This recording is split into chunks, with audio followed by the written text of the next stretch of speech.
बिहार के शिक्षकों ने जदयू को दिया कड़ा जवाब और अब नोटा बटन का नहीं रह गया कोई मायने। नमस्कार और आदाब आप तमाम दर्शक बंधुओं को, मैं हूं एसके चौधरी। साथियों, एक तरफ जहां लोकसभा के अंतर्गत बिहार के वर्तमान मुख्यमंत्री नीतीश कुमार साथ ही साथ उनके एनडीए गठबंधन के नेताओं को बिहार के तमाम शिक्षकों के विरोध का सामना करना पड़ रहा है, वहीं जदयू नेता ललन सिंह ने एक बार फिर से नियोजित शिक्षकों के ऊपर अपना बड़ा बयान देकर जले पर नमक छिड़कने का काम किया है। एक तरफ वैसे ही बिहार के तमाम शिक्षक जदयू सहित एनडीए गठबंधन के विपक्ष में खड़ी है, तो वहीं एक बार भी जदयू नेता ललन सिंह ने विचार नहीं किया और बिहार के नियोजित शिक्षकों के ऊपर बहुत बड़ा तंज कस दिया। कम से कम विचार करना चाहिए था कि आखिर क्या होगा लोकसभा चुनाव 2024 में और क्या होगा बिहार के माननीय मुख्यमंत्री श्री नीतीश कुमार का, क्योंकि उनके सुफरे साफ होने वाले हैं और शायद माननीय मुख्यमंत्री की अंतिम रूप से राजनीति ही समाप्त होने वाली है। साथियों, कम से कम ललन सिंह को इस बात पर विचार करना चाहिए था कि हुंकार भरे शब्दों में शिक्षक कहते हैं कि जब जब शिक्षकों ने बोला है देश का सिंहासन डोला है, लेकिन इस पर एक बार भी जदयू नेता ललन सिंह ने विचार नहीं किया और एक बड़ा बयान दे डाला। लेकिन साथियों, आखिर उन्होंने क्या बयान दिया है और उसका क्या कड़ा जवाब दिया है बिहार के शिक्षकों ने, इस पर हम विस्तार पूर्वक चर्चा करें। हमने आप सभी के लिए एक नया प्लेटफॉर्म लाया है और अपने इस प्लेटफॉर्म के माध्यम से आपके हर एक आवाज़ को बड़े ही बेबाक तरीके से उठाएंगे। इसके लिए ज़रूरत है हमारे नए प्लेटफॉर्म से जुड़ने की, तो अभी जुड़िए और सब्सक्राइब कीजिए हमारे चैनल शौर्या हिंदी न्यूज़ को और दीजिए साथ सच्चाई का। साथियों, आइए जानते हैं कि आखिर जदयू नेता ललन सिंह ने बिहार के नियोजित शिक्षकों के ऊपर क्या बयान दिया है। जरा अपनी आंखों से देखिए और सुनिए। शिक्षकों की कमी थी और जब शिक्षकों की कमी थी उसका रास्ता मुख्यमंत्री नीतीश कुमार, क्योंकि जगह जगह ये शिकायत आती है कि जो नियोजित शिक्षक है वो पढ़ाते नहीं, वो पंचायती राज व्यवस्था में किसी न किसी ये शिकायत आती है। इसलिए मुख्यमंत्री जी ने तय किया कि लोक सेवा आयोग के माध्यम से करेंगे ताकि उनका मेरिट सही रहे। और आज शिक्षक पढ़ा रहे हैं, गांव में शिक्षक जा रहे हैं, स्कूलों में जा रहे हैं, हम लोग भी गांव जा रहे हैं। लोग कहता है कि सर बड़ा बढ़िया काम हो रहा है, सब मास्टर सब 9 बजे 9:30 बजे घड़ी देख के पहुंच जा रहा है। साथियों, जदयू नेता ललन सिंह बिहार के नियोजित शिक्षकों के मेरिट के ऊपर सवाल उठाते हैं और साथ ही साथ ये भी कहते हैं कि अब बीपीएससी के माध्यम से बहाल शिक्षकों के कारण मेरिट में सुधार हुआ है और उनके द्वारा विद्यालयों में शैक्षणिक वातावरण में भी सुधार हुआ है। लेकिन जदयू नेता ललन सिंह को इस बात का पता भी नहीं कि जितने भी लगभग 2 लाख शिक्षकों की बहाली हुई उसमें लगभग 40 यानी 40% नियोजित शिक्षक ही है। जदयू नेता ललन सिंह को कम से कम इस बात पर विचार कर लेना चाहिए था कि आखिर वही नियोजित शिक्षक बीपीएससी में गए तो इनके मेरिट में सुधार हो गई और जो शिक्षक नियोजित शिक्षक बने रहना चाह रहे हैं या फिर नियोजित शिक्षक के रूप में ही है, उनकी मेरिट ही समाप्त हो चली है। इनके बयानों को सुनते हुए बिहार के नियोजित शिक्षकों ने एक बहुत बड़ा रणनीति तैयार कर ली है और उनमें एक बहुत बड़ा ज्वाला भी धधक उठी है, जिसका कड़ा जवाब देते हुए बिहार के शिक्षक नेता मनीष सिंह ने एक बहुत बड़ा बयान जारी किया है। उन्होंने खुले मंच से यह आह्वान किया है कि हर हाल में इस बार लोकसभा चुनाव 2024 के दरमियान बिहार के तमाम शिक्षक एंटी एनडीए को वोट करेंगे ताकि उनके इज्जत के साथ हो रहे खिलवाड़ पर विराम लग सके, साथ ही साथ तमाम बिहार के नियोजित शिक्षकों की प्रतिष्ठा भी बरकरार रह सके। साथियों, आखिर शिक्षक नेता क्या कुछ कहते हैं, जरा अपनी आंखों से देखिए और सुनिए। निर्णय लिए हैं एनडीए के प्रत्याशी के विरोध में वोट डालेंगे और विरोध में जो मजबूत कैंडिडेट होंगे उनको जिताने का प्रयास करेंगे। और ये सिर्फ खगड़िया में नहीं, आप पता कर सकते हैं पूरे बिहार के शिक्षक आज आंदोलित हैं।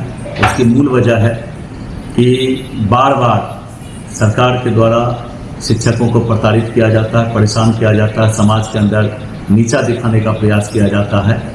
बार बार परीक्षा लेकर के कि शिक्षक को कुछ आता ही नहीं, मैं बता दूं अभी तक में कम से कम 4 बार अलग अलग तरीका का परीक्षा लिया गया है, सिर्फ ये बोल करके कि शिक्षक योग्य नहीं है।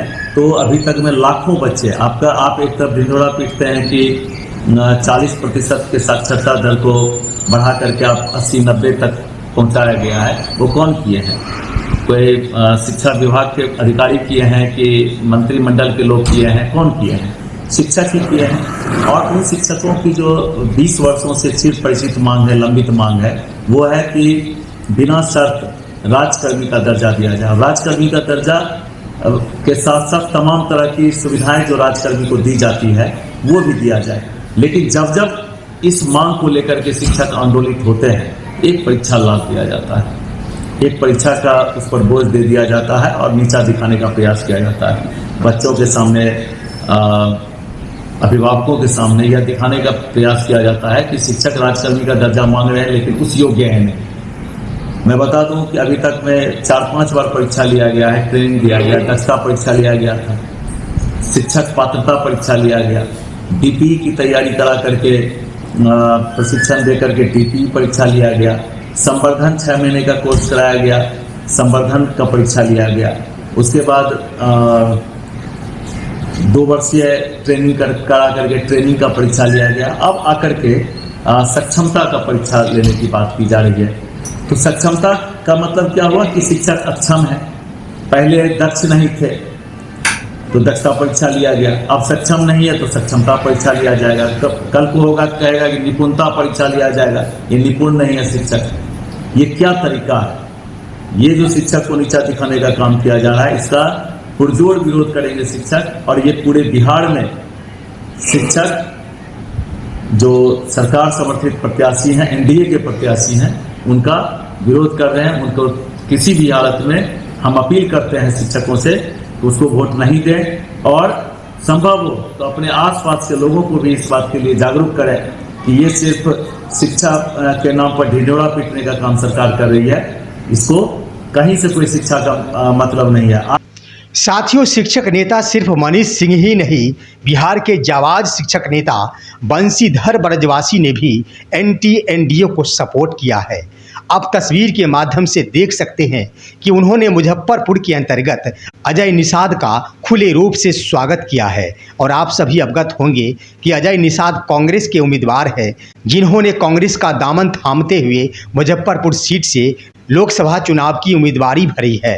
आप देख सकते हैं कि आखिर बंशीधर ब्रजवासी भी एंटी एनडीए सपोर्ट कर रहे हैं। इतना ही नहीं दोस्तों, बिहार के अन्य शिक्षक नेताओं द्वारा भी एंटी एनडीए वोट करने की अपील कर रहे हैं। इसका सबसे प्रमुख वजह है दोस्तों कि शिक्षकों को आर्थिक के साथ साथ मानसिक रूप से भी काफी प्रताड़ित किया गया है। दोस्तों, शिक्षक नेताओं द्वारा एंटी एनडीए वोट करते हुए इंडिया गठबंधन को इसलिए सपोर्ट किया जा रहा है कि उनका कहना है कि नोटा बटन कोई मायने नहीं रखता है। ये सही बात है दोस्तों। इसका सटीक उदाहरण आप देख सकते हैं कि सूरत में जहां मुकेश दलाल ने निर्विरोध भाजपा सांसद के रूप में जीत दर्ज की है, यह नोटा बटन के कोई मायने का ही उदाहरण है। आप सभी अवगत है कि सूरत में मुकेश दलाल भाजपा के सांसद प्रत्याशी थे और उनके अलावे एक कांग्रेस के भी उम्मीदवार थे, साथ साथ अन्य दलों के भी 8 उम्मीदवार थे। लेकिन कांग्रेस उम्मीदवार की उम्मीदवारी रद्द कर दी गई, यानी उनका नॉमिनेशन ही रद्द कर दिया गया। उसके बाद अन्य 8 उम्मीदवारों को बार बार दबाव बनाते हुए उनसे अपना नामांकन ही वापस मंगवा लिया गया। अब यहाँ पर दोस्तों हम एक सवाल पूछते हैं, क्या सभी के सभी उम्मीदवार अपना नामांकन वापस ले लेंगे? क्या किसी उम्मीदवार की उम्मीदवारी रद्द हो जाएगी और एक उम्मीदवार ही रह जाएंगे? तो उस वक्त नोटा बटन कोई उम्मीदवार के रूप में रहेगा या फिर ना रहेगा? यह तो सही है कि सिर्फ सूरत के चुनाव में एक भाजपा उम्मीदवार ही मैदान में रह गए थे, तो निश्चित रूप से दूसरा उम्मीदवार भी था, वह था नोटा बटन। तो आखिर चुनाव क्यों नहीं कराया गया? चुनाव तो होना चाहिए था, क्योंकि 2 उम्मीदवार थे। हो सकता है वहां की ढेर सारी जनता नोटा बटन को ही वोट करते। इसका मतलब है कि नोटा बटन का कोई मायने नहीं है, इसलिए मुकेश दलाल को निर्विरोध ही जीत का सर्टिफिकेट दे दिया गया।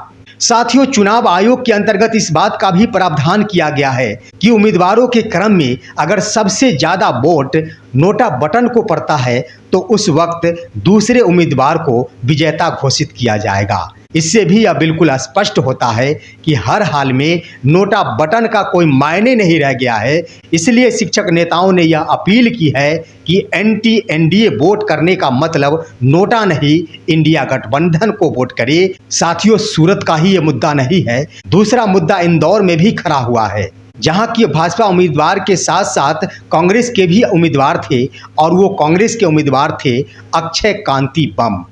और सबसे दिलचस्प बात यह है कि जब नामांकन वापस लेने की तारीख थी, उस दिन अंतिम घड़ी के दोपहर 3 बजे कार्यालय पहुंचकर कांग्रेस उम्मीदवार अक्षय कांति बम ने अपना नामांकन वापस ले लिया और वहां के भाजपा उम्मीदवार को भी विजेता के रूप में प्रमाण पत्र चुनाव आयोग की ओर से सुपुर्द कर दिया गया।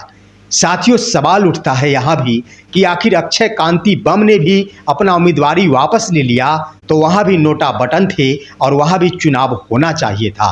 नोटा बटन का कोई मायने नहीं रह गया, इसलिए वहाँ भी चुनाव नहीं कराए गए। अतः शिक्षकों के लिए जरूरी बनता है कि वे सभी नोटा बटन नहीं दबाकर इंडिया गठबंधन को भी सपोर्ट करें और मजबूती के साथ देश की सत्ता बदलने में अपनी पूरी भूमिका निभाए। साथियों, कहा जाता है कि इंदौर में अक्षय कांति बम के ऊपर बहुत बड़ा दबाव डाला गया। उनके ऊपर 2 ऐसे केस थे जिस पर सुनवाई की गई और उन्हें जेल की हवा खिलाने की धमकी दी गई। जिस मामलों को लेकर और जेल की हवा खाने से बचने को लेकर अक्षय कांति बम ने अपना उम्मीदवारी वापस ले लिया और भाजपा का दामन थाम लिया।